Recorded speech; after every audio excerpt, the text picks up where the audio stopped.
What's up, everybody? Hope you're all doing great. Welcome back to Cilinix Crypto, and good afternoon. Videos are a little bit later today, but we're still here doing the daily Bitcoin update, in which, if you're new to this channel, first of all, welcome. We'll be taking a look at Bitcoin. And in this video, I also wanted to talk a little bit more about the fundamentals.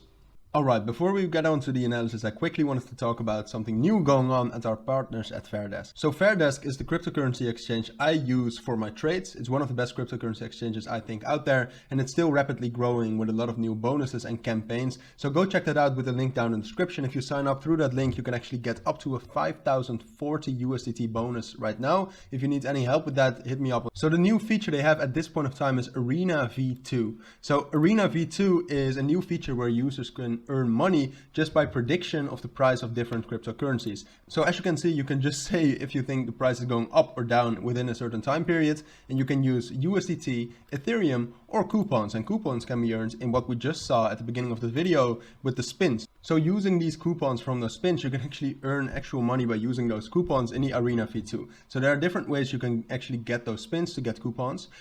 You will get one by every $8,000 in trading value, which is, if you use leverage, easily achievable. By referring, so for every valid invitee, the inviter will get one free spin, and by joining other events on social medias like Twitter or the Telegram group of Fairdesk. So join right now through the link down in the description. And as I said, there's also still a special first time deposit bonus of 5,040 as a maximum, which you can access.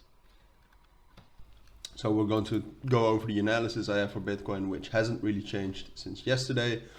But since it's the end of August, September is starting again. All of the big institutions are going back to work, and some of the like at the Federal Reserve and at the ECB, they'll be working again. So I thought it would be interesting to also talk a little bit about the interest rates. And inflation, more interest rates related, but inflation obviously goes hand in hand with that. So a quick recap, what we saw was pretty clear. We had this drop, then kind of like a bearish flag, which we already said then, which was probably going to mean we would be dropping. Now we did drop. Yesterday my analysis was that we would stay on top of this 19,700 level for a little bit longer. I still agree with that. I think we'll stay on top of this for the next couple of days. We could even get moves all the way up to 20,700 and 20,900, as you can see, if we get a little bit more volatility, because right now there's literally no volatility. Volume is dropping down heavily too. That's not a surprise. I mean, the volume is very big when you have a crash like this, and then it drops down. It's not really low or something. So. But yeah, so right now, as you can see, there's no volatility. That could actually pick back up. All right, definitely tomorrow when it's Monday. So that's what I expect. I expect this to consolidate, but after that, I even think within the next week, I don't think we're going to be staying on top of a level for this long. Within the next week, I think we're also dropping down to our next support level between 19,000 and 18,700. And then it gets interesting, because I'm not sure if we can hold that level. At this point of time, I do think that initially we will hold it. And I also think we will hold it for the long term, but that I might be biased on that. And that could definitely change depending on the fundamentals. So I wanted to look up some fundamentals with you. I haven't actually checked when, I think next week there's some things. So next week we have the ECB interest rate decision. I'm not sure when we'll get more United States and Federal Reserve things, because those make the market move a lot. This week we obviously had news about the European, about the ECB interest rate decision.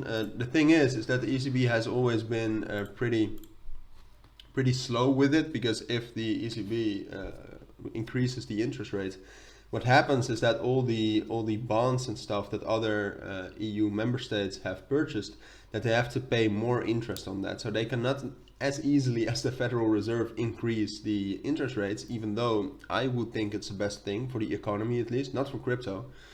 Higher interest rates are not good for crypto and stocks and stuff, but yeah, just risk on assets.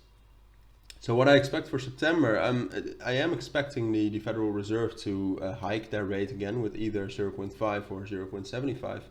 And the ECB is going to hike their rates too, maybe even by a percentage, which would be good for the economy, but that's probably going to be bad for crypto. And that depends, all right? We'll see that within the next few weeks, because the fun thing always is that you always have to play that game as to whether certain news is already priced into the price, into the market. Because we saw, I mean, this move started with higher inflation rate, all right, or with a higher interest rate, one of both, all right. This move started with that. So it and because it was already priced in, then we got that stability, and it went us and it got us going up. So yeah, if you're interested in that, make sure to subscribe, because I will be talking about those things more often within the next weeks, those fundamentals. But for now, that's my analysis on Bitcoin. So if you do have any questions about it, please let me know down in the comments. And for now, I'd like to thank you all for watching and listening. Have a great rest of the weekend. Take care and bye.